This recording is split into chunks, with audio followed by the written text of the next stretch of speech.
The small-town diner sat under a dim neon glow, a stark contrast to the boundless darkness of the rural highway. Inside, the scent of greasy fries and strong coffee mingled with quiet conversation. It was the kind of place where everyone knew everyone, or at least thought they did. Tonight, though, an unfamiliar figure entered the diner. Before we continue, don't forget to subscribe to the channel and hit the like button. By the way, what city are you watching us from?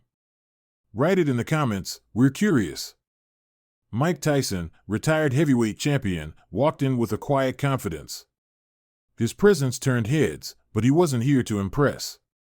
He wanted nothing more than a simple meal after a long drive. Unbeknownst to Tyson, outside in the parking lot, a group of bikers had taken notice of his arrival. They weren't just any bikers, this was a local gang led by a man named Daryl, a notorious racist who ruled through intimidation and violence. Daryl and his crew had spent the evening drinking and looking for trouble.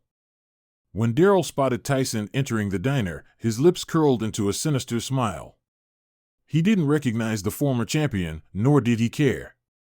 To him, Tyson was just another black man who needed to be put in his place. Tyson settled into a booth, scanning the menu with the ease of someone used to solitude. The din of the bikers grew louder outside, their motorcycles revving aggressively. Inside, the waitress, a young woman named Lisa, approached nervously. She had seen the bikers harass customers before, and now she feared for Tyson. Daryl and his gang stormed into the diner, their heavy boots echoing off the linoleum floor. They spread out, taking over the counter and a few nearby tables. Daryl locked eyes with Tyson, a predatory glint in his gaze. Tyson, unbothered, continued to eat. His calm demeanor only fueled Daryl's anger. "You don't belong here," Daryl muttered under his breath, loud enough for Tyson to hear. Lisa intervened, her voice shaking as she asked Daryl to leave Tyson alone. Daryl sneered but complied, for now. However, as Tyson finished his meal and prepared to leave, Daryl signaled his crew. The bikers followed Tyson out, the parking lot now the stage for their sinister intentions. The parking lot was eerily quiet, save for the hum of the diner's neon sign and the distant sound of crickets. Tyson walked to his car, sensing the gang closing in behind him. Daryl stepped forward, blocking Tyson's path. "Think you can just stroll through our town like you own the place?" Daryl snarled, his gang laughing behind him. Tyson said nothing, his expression unreadable. Daryl took Tyson's silence as a challenge. "You're not going anywhere," he declared, pulling a chain from his belt. The gang began to circle, their faces twisted with cruel anticipation. Tyson finally spoke, his voice steady and calm.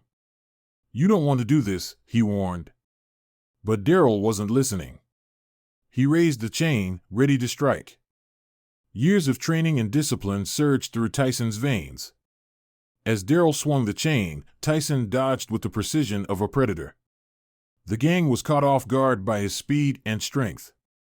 One by one, they attacked, and one by one, they fell. Tyson's fists moved like lightning, each punch calculated and devastating. Daryl watched in disbelief as his men were taken down with ease. Anger turned to fear as he realized he had underestimated his opponent. In a final act of desperation, Daryl lunged at Tyson with a knife. Tyson sidestepped the attack, disarming Daryl with a single, bone-crushing blow.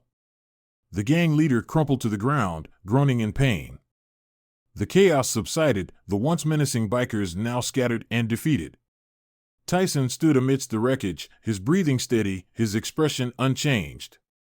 As the sound of police sirens grew louder, the bikers scrambled to their feet, their bravado replaced with panic.